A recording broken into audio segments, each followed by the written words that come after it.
Hi everyone, it's Sandra, and today we'll be doing a book review on Data-Driven Leadership by Datno and Park. So when we're going through this, we look at the promises and the pitfalls of data-driven decision making.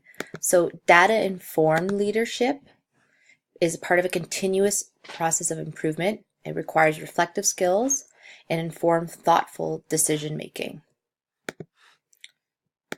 The pitfalls of data could increase cheating on state tests, implementing quick fixes, targeting resources to students just below accountability, narrowing the curriculum, and data overload, which I find is the biggest struggle.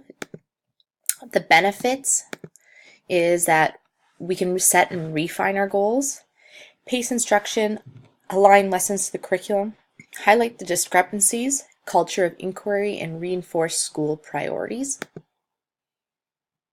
And there are 4 types of data. So demographic, student achievement, instructional, and perception data.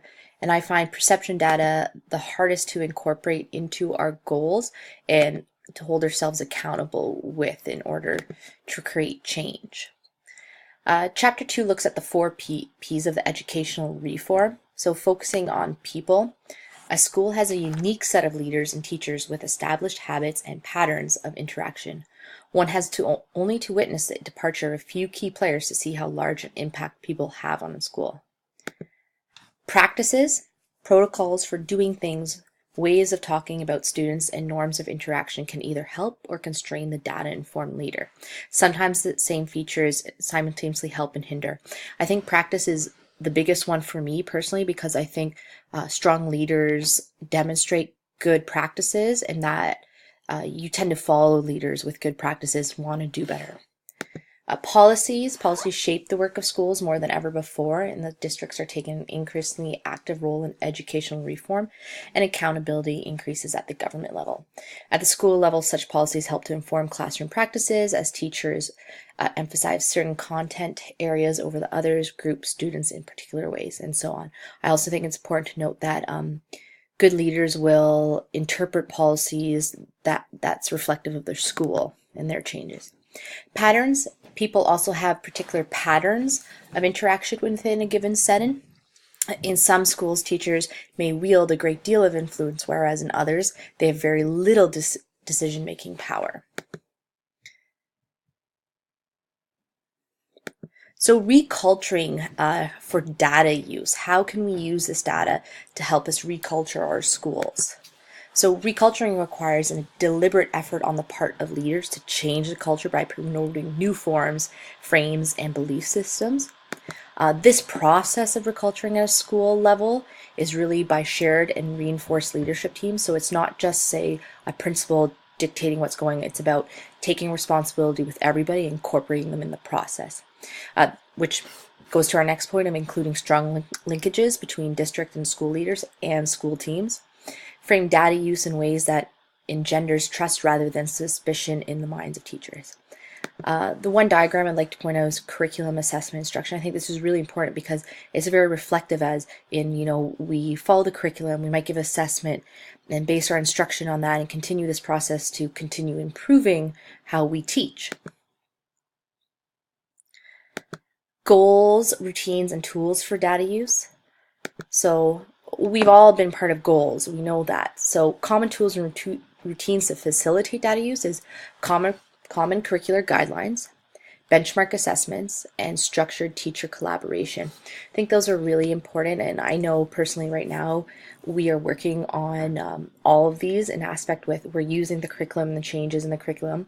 We work together on our assessments, especially summatives right now, and we do a lot of collaboration in our department.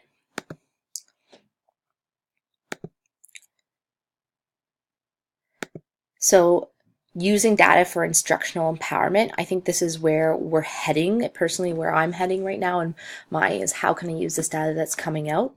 And some of the ways is pausing, reflecting, and reteaching. So even just reteaching courses, but taking a different spin on them based on the data and how I can make my students more engaged in the classroom.